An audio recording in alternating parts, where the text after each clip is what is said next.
Sometimes, one comment can shake an entire industry, and Jimmy Kimmel just found out how true that is.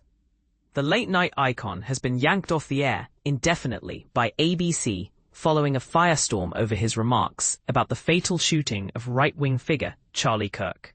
Now, America's late-night landscape faces a dramatic shakeup, and the debate over what's appropriate on live TV has never been hotter.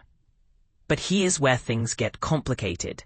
On Monday night, Kimmel addressed the tragic killing of conservative activist Charlie Kirk by saying that the MAGA gang was scrambling to distance themselves from the perpetrator, insisting the shooter was not part of their group while trying to score political capital from the event. Kimmel didn't stop there. He openly criticized the decision to lower flags to half-mast for Kirk and took a jab at the president's response, bluntly comparing it to how a 4-year-old would react to losing a pet goldfish. Ouch. Less than 24 hours later, ABC, a Disney-owned media giant, announced Kimmel's show, Jimmy Kimmel Live, would be preempted for the foreseeable future. The move came swiftly after the president himself, Donald Trump, weighed in online, calling the suspension great news for America, and congratulating ABC for finally having the courage to do what had to be done. Trump didn't stop at Kimmel. He went on to criticize other late-night hosts, labeling Jimmy Fallon and Seth Meyers as total losers with horrible ratings. But that's not all. Brendan Carr, the chair of the Federal Communications Commission, FCC, and a Trump appointee, ramped up the pressure by labeling Kimmel's comments as embodying the sickest conduct possible. Carr suggested that if Disney didn't act, the FCC might have to intervene, stressing that broadcasters have a responsibility to act in the public interest due to their FCC licenses. He suggested the very least Kimmel could do would be to issue a public apology. The controversy quickly escalated. Nexstar Media, one of the country's largest TV station owners, declared it would not air Kimmel's program for the foreseeable future, beginning that very night.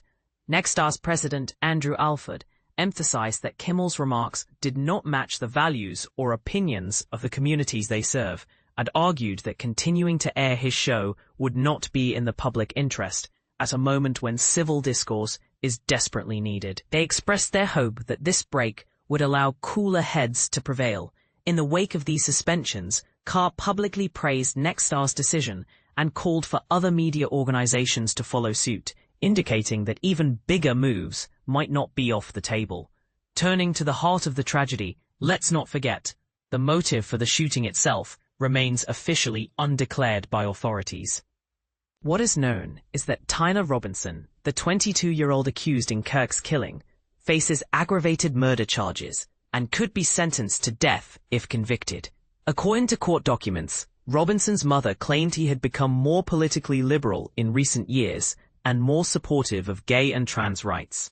When questioned by his parents about why he targeted Kirk, Robinson reportedly answered that Kirk spreads too much hate. Interestingly, records indicate Robinson was unaffiliated with any political party and didn't vote in the 2022 or 2024 elections. He was too young for the 2020 campaign. And this is the part that will undoubtedly spark fiery arguments. Was ABC's suspension of Kimmel justified as a responsible corporate decision, or is this a troubling example of censorship and political pressure? Should late-night comedians be held to stricter standards of criticism in today's hyper-politicized media environment? Or is their role to challenge, provoke, and even offend? So what's your perspective? Was Kimmel out of line, or is this a sign that media giants are bending to political demands? Let's hear your thoughts below. Hit the comments and make your case. Do you agree with the suspension, or is this a step too far?